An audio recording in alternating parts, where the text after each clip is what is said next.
प्रत्येक दिन क्लास शुरू करने से पहले मेरे दिमाग में ये विचार आया कि क्यों ना कुछ कमेंट्स जो आप करते रहते हैं अक्सर उनका जवाब दे दिया जाए।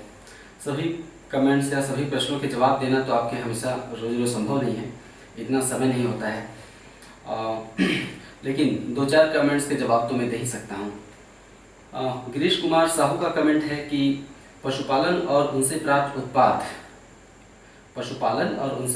उत्पाद जैसे ऊन, दूध, हरित क्रांति, ऑपरेशन फ्लैट और एग्रीकल्चर क्रांति होते हुए जैसे ब्लू रिवोल्यूशन को भी शामिल कर लीजिए। हाँ बिल्कुल, ये जो एरिया है हरित क्रांति, पशुपालन, दुग्ध उत्पादन, ऊन उत्पादन, इसको मैं शामिल कर लूँगा इकोनॉमिक्स में। ठीक है, जब मैं इकोनॉमिक्स पढ़ाऊँगा या फिर स्पेशली एग्रीकल्चर टेक्नोलॉजी पढ़ाऊँगा, कृषि प्रौद्योगिकी, तो उसमें मैं शामिल करूँगा, क्योंकि भूगोल का दायरा बहुत विस्तृत है। बहुत सारी चीज़ें मैं शामिल करता चला जाऊँगा।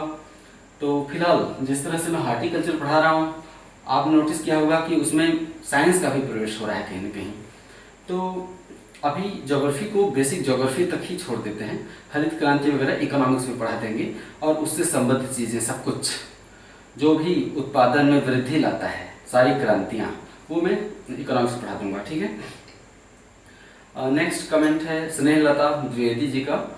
सर मुझे इकोनॉमिक्स इतनी कठिन लगती है, मुझे ऐसा लगता है कि आप पढ़ाएं तो ज्योग्राफी की तरह इकोनॉमिक्स भी आसान हो जाएगा। मे भी हो जाना चाहिए। ठीक है, ज्योग्राफी पहले ख़त्म होने दीजिए, फिर डिसाइड कर लेंगे कि ज्योग्राफी के स्थान पर क्या रहेगा। ज़्यादातर संभव है कि साइंस या इकोनॉमिक्स में से ही कोई सब्जेक्ट रहेगा। इत्तेफाक की बात है कि जस्ट स्नेहलता जी के नीचे जो कमेंट है स्मिता पाल जी का, उन्होंने कहा कि सर प्लीज़ आप ज्योग्राफी के बाद साइंस स्टार्ट कीजिए, ज्योग्राफी के बाद साइंस प्लीज़। ठीक है, ज्योग्राफी के बाद साइंस होगा कि इकोनॉमिक्स, ये तय कर लिया जाएगा। जिसकी डिमांड ज़्यादा होगी निश्चित रूप से मैं सप्लाई उसी चीज़ की करूँगा। आगे अगला कमेंट है अशोक पटेल जी का। अशोक पटेल बोले हैं कि सर आपने बताया कि क्षिप्रा नदी गोदावरी की सहायक नदी है, पर ये सही नहीं है। क्षिप्रा नदी इंदौर से निकलती है और चंबल नदी में मिल जाती है। उज्जैन क्षिप्रा नदी के तट पर ही बसा हुआ है। बहुत अच्छा, बिल्कुल सही जानकारी है आपके पास। अब पढ़ाते पढ़ाते एक दो तथ्य ऐसा होता है कि फिसल जाता है। बिल्कुल, क्षिप्रा गोदावरी की सहायक नदी नहीं है, क्षिप्रा चंबल की ही सहायक नदी है और उज्जैन क्षिप्रा नदी के तट पर है। मैं आप लोगों से कहना चाहूँगा कि अगर आप लोग मेरे वीडियो के नियमित विद्यार्थी हैं, नियमित फॉलो करने वाले हैं, नियमित रूप से देखते हैं और एक गंभीर अभ्यर्थी हैं, तो बहुत सारे सवालों के जवाब आपको कमेंट में भी मिल जाएंगे। जैसे कि मैं भी मानवीय भूल कर सकता हूँ, अगर कोई मानवीय भूल हो अभी, तो आप क्या किया करिए कि कमेंट एक बार चेक कर लिया करिए। कमेंट में बहुत ही जागरूक स्टूडेंट रहते हैं, जैसे अशोक पटेल जी। ऐसे जागरूक स्टूडेंट्स के कमेंट्स पढ़ के अगर आपके मन में कोई संदेह है भी तो वो दूर हो जाएगा। कमेंट्स एक बार जरूर चेक कर लिया करिए, उसमें बहुत ही उपयोगी बातें बहुत सारे लोग लिखते हैं, मैं देखता हूँ, जो कि शायद मैं भी नहीं बोल पाता हूँ कई अवसरों पे। तो कमेंट्स बहुत ही उपयोगी होता है। खुद कई बार मैं आपके कमेंट्स पढ़कर नोट्स में कोई चीज़ लिख लेता हूँ कि हाँ ये जरूरी चीज़ है ना। तो आप लोग कमेंट जरूर देखा करिए। नेक्स्ट प्रीति कुमारी, सर बहुत अच्छे से समझ आता है आपका वीडियो, जबकि किताब से नहीं, पीसी कल्चर किस रिलेटेड है। ओके, पीसी कल्चर मैंने पिछले क्वेश्चन में पूछा था, पिछले वीडियो में, कि पीसी कल्चर किस रिलेटेड है। ठीक है, मछली उत्पादन से है। गुड, ठीक है। इसी तरह मैं डेली 3-4 कमेंट्स आपके पढ़ दिया करूँगा, है ना। इस तरह से शायद आपसे मैं ज़्यादा जोड़ सकूँ। बहुत से लोग फ़ोन नंबर मांगते हैं, वो संभव नहीं है। बहुत से लोगों का मेल आता रहता है, पता नहीं कहाँ से मेल आईडी प्राप्त कर लेते हैं, होगा कोई जरिया, फेसबुक से शायद हो सकता है, फेसबुक पे है मेल आईडी। तो मेल बहुत सारे आते रहते हैं, उसमें आप लोग नंबर मांगते हैं, मुझे पता है। या जो लोग फेसबुक में मुझसे जुड़े हैं वो इनबॉक्स में आके नंबर मांगते हैं। मोबाइल नंबर अगर 2-4 लोगों, 8-10 लोगों को, 30-40 लोगों को भी देना होता तो मैं दे देता, लेकिन एक बड़ी तादाद में मोबाइल नंबर देना पॉसिबल नहीं हो पाएगा। इसके लिए आप मुझे क्षमा कीजिएगा, आप ही के लिए ज़रूरी है। बहुत सारे कॉल्स आएंगे तो मैं पढ़ाऊँगा कब, और भी मुझे बहुत सारे काम हैं। इस वजह से बहुत मजबूरी बस और बहुत विनम्रतापूर्वक मैं कहना चाहता हूँ कि कृपया नंबर न देने से आप नाराज न होइएगा। आइए स्टार्ट करते हैं। आज हम फलों में पोषण स्तर ठीक है। फलों में पोषण स्तर, उनमें पाए जाने वाले अलग अलग एसिड अम्ल और फलों के विविध उपयोग के विषय में हम पढ़ेंगे। यहाँ से सवाल कहीं ज़्यादा आते हैं फलों के विषय में, आपने नोटिस किया होगा। तो माना गया है कि संतुलित आहार के लिए एक व्यक्ति को प्रतिदिन 92 ग्राम फल सेवन करना चाहिए। संतुलित आहार के लिए एक व्यक्ति को प्रतिदिन 92 ग्राम फल सेवन की संस्तुति की गई है ना। आप जरा उत्तर दीजिए, संतुलित आहार के लिए एक व्यक्ति को प्रतिदिन कितना दूध लेना चाहिए? ये सवाल तो पूछा भी गया है, बहुत इंपॉर्टेंट माना जाता है। संतुलित आहार के लिए एक व्यक्ति को प्रतिदिन कितना दूध लेना चाहिए, और संतुलित आहार के लिए प्रति व्यक्ति को एक दिन या प्रतिदिन कितना खाद्यान्न ग्रहण करना चाहिए? इन दोनों प्रश्नों के आप जवाब कमेंट में दीजिएगा। आगे, फलों और सब्जियों में एंटीऑक्सीडेंट्स पाए जाते हैं, प्रतिऑक्सीकारक। इसको पहले समझा दूं। हम सांस क्यों लेते हैं? हम सांस इसलिए लेते हैं कि हम जो भोजन करते हैं, भोजन जब पचता है तो भोजन का रस हमारी कोशिकाओं तक पहुंचता है ना। शरीर की सबसे छोटी इकाई कोशिका होती है। कोशिका में जो भोजन का रस संचित हो जाता है वही असली ऊर्जा होती है। लेकिन वो ऊर्जा तब तक काम नहीं करेगी जब तक हम सांस नहीं लेंगे। हम सांस लेते हैं, सांस फेफड़े पहुंचता है, फेफड़े के द्वारा फिर हमारी नसों में क्या है, खून में हीमोग्लोबिन है। हीमोग्लोबिन क्या करता है, फेफड़े से ऑक्सीजन लेता है और बहते हुए ऊतकों तक पहुंचता है। हीमोग्लोबिन खून की नसों के माध्यम से हीमोग्लोबिन ऊतकों तक पहुंचता है, और जो ऑक्सीजन, हीमोग्लोबिन का काम क्या है, ऑक्सीजन का परिवहन करना। हम सांस लिए, फेफड़े में गया सांस, वहां से हीमोग्लोबिन ऑक्सीजन चुराया और लेके बढ़ गया ऊतकों की तरफ। हीमोग्लोबिन कोशिकाओं तक ऑक्सीजन का, फेफड़े से कोशिकाओं तक ऑक्सीजन का परिवहन करता है। कौन? रक्त में पाया जाने वाला हीमोग्लोबिन। उसमें हीमोग्लोबिन का प्रमुख तत्व लोहा होता है। तो जब हम सांस लेते हैं और ऑक्सीजन पहुंचता है कोशिकाओं तक हीमोग्लोबिन के द्वारा, तो ऑक्सीजन का प्रमुख गुण है जलाना, ऑक्सीकारक होता है, इसीलिए कहते हैं उसे ऑक्सीकारक। जैसे कि अगर आप अपने किचन में जो गैस जलाते हैं ना, वो ऑक्सीजन की उपस्थिति में होता है। अगर आप किसी तरीके से ऑक्सीजन की आपूर्ति वहां बंद कर दीजिए तो गैस बुझ जाएगी। तो ऑक्सीजन हर वस्तु का क्षय करता है, ऑक्सीजन में ऐसी क्वालिटी होती है। इसीलिए जब आप चिप्स खाते हैं, लेस के पैकेट, तो उसमें नाइट्रोजन गैस भर दी जाती है, ठीक है, ताकि ऑक्सीजन से उसकी मुलाकात ना हो पाए। क्योंकि अगर खाद्य पदार्थों में ऑक्सीजन संपर्क में आ गया तो खाद्य पदार्थ खराब कर देंगे। क्यों? क्योंकि उन्हें जलाने लगता है, मतलब क्षय करने लगता है। तो कोशिकाओं तक जब ऑक्सीजन पहुंचता है तो कोशिकाओं में संचित ऊर्जा को जलाता है ऑक्सीजन। इसे हम कहते हैं ऑक्सीकरण, है ना। एटीपी अणुओं के रूप में ऊर्जा मुक्त होती है, आपने साइंस में पढ़ा होगा। तो हमारे शरीर से ऊर्जा मुक्त होती है कोशिकाओं से। तो कोशिकाएं जब ऊर्जा मुक्त करती हैं ऑक्सीकरण के माध्यम से, तो कुछ मुक्त मूलक उत्पन्न होते हैं, हानिकारक होते हैं ये। कोशिकाओं द्वारा जब ऑक्सीकरण होता है तो कुछ मुक्त मूलक उत्पन्न होते हैं। मुक्त मूलक क्या करते हैं कि कोशिकाओं से ही उत्पन्न होकर कोशिकाओं को ही क्षय करना चाहते हैं, प्रहार करते हैं कोशिकाओं पर। अब अगर कोशिकाओं के क्षय होने की दर तीव्र हो गई हमारे, तो हमारी जवानी जल्दी ढल जाएगी और हम बुढ़े हो जाएंगे, है ना। तो जो एंटीऑक्सीडेंट्स हैं, एंटीऑक्सीडेंट्स क्या करते हैं, फलों में पाए जाते हैं। जब हम उनका सेवन करते हैं तो एंटीऑक्सीडेंट खुद ऑक्सीकृत हो जाते हैं, ऑक्सीजन के संपर्क में आके खुद ऑक्सीकृत हो जाते हैं और मुक्त मूलकों को निष्क्रिय बना देते हैं। एंटीऑक्सीडेंट्स कोशिकाओं से पैदा होने वाले मुक्त मूलकों को निष्क्रिय बना देते हैं, जिससे हमारी वृद्धावस्था, जिससे हम जल्दी वृद्धावस्था को प्राप्त नहीं हो पाते हैं। हमारी युवावस्था लंबे समय तक बनी रहती है, क्योंकि मुक्त मूलक निष्क्रिय हो जाते हैं और वो कोशिकाओं पर प्रहार नहीं कर पाते हैं, जिससे कोशिकाएं लंबे समय तक युवा रहती हैं हमारी, और हम भी युवा बने रहते हैं। यहाँ लिखा है फल और सब्जियों में एंटीऑक्सीडेंट्स पाए जाते हैं जो शरीर में ऑक्सीकरण की क्रिया से उत्पन्न मुक्त मूलकों को निष्क्रिय कर कोशिकाओं को नष्ट होने से बचाता है। देख के लिख लीजिएगा अच्छे से, इसे समझ भी लीजिए, समझा तो मैंने दिया ही। इस प्रकार एंटीऑक्सीडेंट्स मानव शरीर को दीर्घ यौवन प्रदान कर बुढ़ापे से लड़ने में हमारी मदद करते हैं।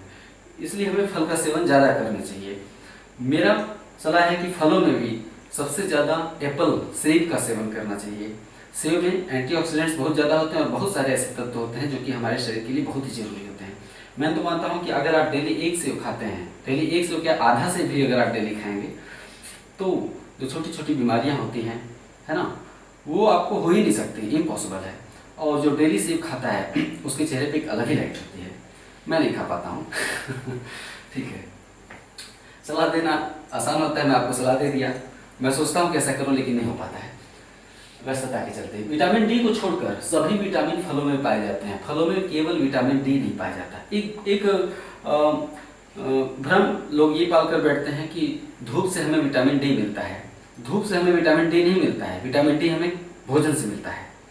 लेकिन समस्या ये है कि जब तक हम धूप नहीं लेंगे, हमारे स्किन पे जब तक धूप नहीं पड़ेगा, विटामिन डी सक्रिय नहीं होता है। तो धूप से विटामिन डी नहीं मिलता है। विटामिन डी जो हमारे शरीर में पहले से है, उसे सक्रिय करने के लिए धूप की आवश्यकता होती है। ठीक है, तो विटामिन डी को छोड़कर सभी विटामिन फलों में पाए जाते हैं। पोषण स्तर थोड़ा थोड़ा देख लेते हैं। जो विटामिन ए है उसका रासायनिक नाम है बीटा कैरोटीन, आप जानते ही होंगे। जैसे विटामिन बी1 का थायमिन, विटामिन बी2 का राइबोफ्लेविन, विटामिन सी का एस्कॉर्बिक अम्ल। तो विटामिन ए बीटा कैरोटीन आम में पाया जाता है, पपीता में। विटामिन ए आमतौर पर लोग समझते हैं कि सबसे ज्यादा गाजर में पाया जाता होगा या फिर पपीता में। विटामिन ए सबसे ज्यादा आम में पाया जाता है, उसके बाद पपीता में पाया जाता है, फिर गाजर में पाया जाता है। ठीक है, विटामिन बी1 थायमिन सबसे ज्यादा काजू में पाया जाता है। विटामिन बी1 थायमिन सबसे ज्यादा काजू में, अखरोट में, बादाम में भी पाया जाता है। यानी जो मेवा होता है, सूखे फल, सूखे फलों में इस तरह से याद कर लीजिए, सूखे फलों में विटामिन बी1 अर्थात थायमिन पाया जाता है। विटामिन बी2 राइबोफ्लेविन बेल के शरबत में पाया जाता है, मतलब बेल में, हम बेल का शरबत के रूप में इस्तेमाल करते हैं। तो बेल में विटामिन बी2 पाया जाता है, राइबोफ्लेविन उपयोगी होता है शरीर के लिए। विटामिन सी एस्कॉर्बिक अम्ल कहते हैं उसे। विटामिन सी सबसे ज्यादा बारबेडोस चेरी में पाया जाता है। बारबेडोस चेरी यूरोपीय देशों की का फल है, हमारे यहाँ नहीं होता है ये। तो सबसे ज्यादा बारबेडोस चेरी में, उसके बाद आंवला में पाया जाता है विटामिन सी।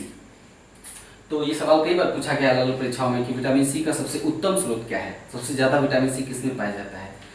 ठीक है, तो अक्सर आमतौर पर लोग आंवला लगा देते हैं, क्योंकि आंवला जब दांत गड़ाते हैं तो बहुत खट्टा लगता है, इतना खट्टा कि परमात्मा की याद आ जाए। ठीक है, प्रोटीन काजू में, फलों की बात कर रहा हूं मैं। प्रोटीन काजू में, ऐसे तो सोयाबीन में सबसे ज्यादा पाया जाता है ना, सोयाबीन में। लेकिन फलों में देखा जाए तो काजू में 21% प्रोटीन पाया जाता है। इसलिए काजू के और भी बहुत से उपयोग हैं। काजू एक बहुत ही लाभदायक सूखा फल होता है। काजू, बादाम, काजू का सेवन डेली 4-5 दाना जो करता है वो बहुत ही सुदृढ़ और मजबूत रहता है उसका शरीर। आप ऐसा कुछ दिनों तक फॉलो करके देख सकते हैं। तो काजू में प्रोटीन के अलावा भी बहुत से ऐसे तत्व पाए जाते हैं, बहुत उपयोगी होता है काजू। और हाँ, काजू उतना ही सेवन करना चाहिए जितना मोटे ना हो। जब आपको लगे कि हम मोटे हो रहे हैं काजू की वजह से, तो थोड़ा रोक देना चाहिए, क्योंकि काजू ऑयली होता है। वसा सबसे ज्यादा अखरोट में पाया जाता है, फलों में सबसे ज्यादा अखरोट में वसा, कितना 64%। अगर आप पतले हैं तो आपको दूध में घोल के अखरोट पीना चाहिए। 64% वसा पाया जाता है अखरोट में। नेक्स्ट, फलों में सर्वाधिक विटामिन सी बारबेडोस चेरी में, इसके बाद आंवला में। नेक्स्ट, फलों में सबसे ज्यादा आयरन करौदा में पाया जाता है, सबसे ज्यादा आयरन करौदा में पाया जाता है। इसके बाद खजूर में पाया जाता है। ठीक है, सब्जी में आपने पढ़ा होगा पालक में आयरन पाया जाता है ना, लेकिन सबसे ज्यादा फलों में करौदा में, इसके बाद खजूर में पाया जाता है। कौन से फल में कौन सा अम्ल पाया जाता है, एसिड, ये आप जानते ही हैं। यहाँ पे मैंने संपूर्ण फलों की लिस्ट बना दी है, इसे रख लीजिएगा। नींबू वर्गीय, यानी नींबू, संतरा, मौसम्बी जो भी होता है उसमें साइट्रिक अम्ल, आंवला में एस्कॉर्बिक अम्ल, सेब में मैलिक, इमली अंगूर में टार्टरिक, इमली में भी अंगूर में टार्टरिक अम्ल। नेक्स्ट, सूरजमुखी पहले ही बता चुका हूँ, लाइनोलिक अम्ल, जब तिलहन पढ़ा रहा था। सिरका में एसिटिक अम्ल। चींटी कोई फल नहीं है, लेकिन क्योंकि हमेशा जब सुमेलित करने के लिए आता है तो वहाँ चींटी भी लिख देता है ना, इसलिए हमने यहाँ पे लिखवा दिया। चींटी में फॉर्मिक अम्ल पाया जाता है। नेक्स्ट, फलों का जो खाने वाला भाग है, प्रमुख फलों का ही पूछता है। ऐसे तो 20 फल हैं, 20 का खाने वाला भाग कैसे याद करेंगे, लेकिन जो पूछा जा चुका है और जो पूछता है वही पढ़िए। देखिए, मैं वही बता रहा हूँ जो मैं अपने हिसाब से इंपॉर्टेंट समझता हूँ और कुछ एक्स्ट्रा भी। तो जो मैं बता रहा हूँ उसे सबसे पहले प्राथमिकता में रखिएगा। अगर आप देख रहे हैं कि किताबों में इससे ज्यादा दिया हुआ है तो किताब भी पढ़िएगा, मना नहीं करूँगा, लेकिन जो मैं बताऊँ उसके लिए अलग नोट्स तैयार करिएगा, हमेशा ज़्यादा फायदा करेगा, याद भी आसानी से होगा, क्योंकि मैं सिस्टमेटिकली व्यवस्थित कर देता हूँ इसे, है ना। तो फलों का खाने वाला भाग, आम में मध्य फल भित्ति मेसोकॉर्प कहते हैं। आम का जो भाग हम खाते हैं वो मध्य फल भित्ति होता है, मेसोकॉर्प। सेब में मांसल पुष्पासन, सेब में मांसल पुष्पासन होता है, ये मतलब फूल का एक मांसल भाग। नारियल एंडोस्पर्म, नारियल का जो खाने वाला भाग है वो क्या है, एंडोस्पर्म होता है। ओके। अनार का खाने वाला भाग जो होता है रसदार टेस्टा, ठीक है, रसदार टेस्टा खाते हैं हम अनार का। और फलों में रंग परिवर्तन, फल जब पकते हैं, कच्चे होते हैं तो उनका रंग कुछ और होता है, जैसे जैसे पकते हैं धीरे धीरे उनका रंग चेंज होता जाता है। तो ये उनके रंग में जो परिवर्तन होता है एंजाइम के कारण आता है। ओके। सेब को जब हम चाकू से काट देते हैं तो थोड़ी देर बाद सेब पीला या फिर भूरा हो जाता है, वो भी एंजाइम के कारण ही होता है। सेब का रंग जब काटने के बाद बदल जाता है, अजीब सा हो जाता है, एंजाइम के कारण होता है। फलों की जेली बनाने के लिए साइट्रिक अम्ल का उपयोग किया जाता है। फलों की जो जेली, जैसे किसान जेली मिलता है ना मार्केट में, मिक्स फ्रूट मिलता है, उसमें मैंगो का मिलता है, ऑरेंज का जेली मिलता है ना। तो जो जेली बनता है वो साइट्रिक अम्ल का प्रयोग उसमें किया जाता है। पूछता है सवाल, पपीता और गाजर की तुलना में आम में अधिक विटामिन ए पाया जाता है, ठीक है। नेक्स्ट, टमाटर के केचप में प्रयोग होने वाला रसायन सोडियम बेंजोएट। टमाटर का जो केचप होता है लंबे समय तक सुरक्षित रहता है, खराब नहीं होता है। संरक्षित करने के लिए, ताकि खाद्य पदार्थ खराब ना हो, खाद्य परिष्करण समझते हैं ना, खाद्य प्रसंस्करण या परिष्करण, उसके तहत खाने पीने की चीज़ों को लंबे समय तक खराब ना हो इस लायक बना दिया जाता है कि जल्दी खराब ही नहीं होंगे। ऐसे टमाटर क्या टोकरी में रख दीजिए, 4 दिन में सड़ के खत्म। लेकिन केचप क्या है, जल्दी खराब नहीं होता है, खुले में भी है तो जल्दी खराब नहीं होगा। तो उसमें खराब होने से बचाने के लिए सोडियम बेंजोएट का प्रयोग किया जाता है टमाटर के केचप में। खाद्य पदार्थों के परिरक्षण हेतु या खाद्य प्रसंस्करण के लिए उनके परिरक्षण हेतु, परिरक्षण मतलब लंबे समय तक सुरक्षित रखने के लिए सोडियम बेंजोएट का प्रयोग किया जाता है। नेक्स्ट, अधिकांश फलों में फ्रक्टोज पाया जाता है। देखिए कार्बोहाइड्रेट कई रूपों में होता है, कार्बोहाइड्रेट के कई रूप हैं, ग्लूकोज, फ्रक्टोज, माल्टोज, है ना। आलू में क्या होता है, स्टार्च होता है। तो कुछ सरल कार्बोहाइड्रेट होते हैं, मतलब तुरंत पच जाते हैं। जैसे ही हम पीते हैं ग्लूकोज, ग्लूकोज क्या है, जैसे ही हम ग्लूकोज पीते हैं हमें इंस्टेंट एनर्जी देता है। लेकिन आप आलू खाएंगे तो इंस्टेंट एनर्जी देगा आपको नहीं, क्योंकि स्टार्च जल्दी नहीं पचता है ना। और मुझे याद नहीं आ रहा है, कार्बोहाइड्रेट का ही एक रूप होता है और जटिल होता है, लकड़ियों में पाया जाता है। दीमक उसे पचा लेता है, हम लकड़ी नहीं पचा पाएंगे, लेकिन दीमक हमेशा लकड़ी कुरेदता रहता है। क्यों? क्योंकि लकड़ी में पाए जाने वाले उस तत्व को दीमक पचा लेता है, वो भी कार्बोहाइड्रेट का ही एक रूप होता है। नाम बताइए कौन सा तत्व पचा लेता है, दीमक। तो फ्रक्टोज भी होता है, माल्टोज भी होता है, ग्लूकोज, स्टार्च, ये सब क्या है, कार्बोहाइड्रेट के ही अलग अलग रूप हैं। स्टार्च जटिल रूप है, ग्लूकोज सरलतम रूप है ना। उसी तरह फ्रक्टोज और माल्टोज भी एक तरह का कार्बोहाइड्रेट ही होता है। तो अधिकांश फलों में जो कार्बोहाइड्रेट पाया जाता है यानी मीठापन, वो फ्रक्टोज के रूप में पाया जाता है। लेकिन अंगूर में ग्लूकोज होता है, अंगूर में फ्रक्टोज नहीं होता है, क्या होता है, ग्लूकोज होता है। फलों को पकने में सहायता करने वाला हार्मोन, फलों के अंदर ही एक ऐसा हार्मोन होता है जो फलों को पकने में सहायता करता है, ठीक है। उस हार्मोन का नाम है एथिलीन या इथाइलिन। लेकिन हमें क्या है, हम फलों को स्वाभाविक रूप से पकने नहीं देना चाहते, जल्दी से पेड़ पे से तोड़ेंगे और उसे रसायन डाल देंगे कि जल्दी पक जाए और हम खा लें। जैसे आम पकाते हैं, आम में लोग क्या डालते हैं, कैल्शियम कार्बाइड,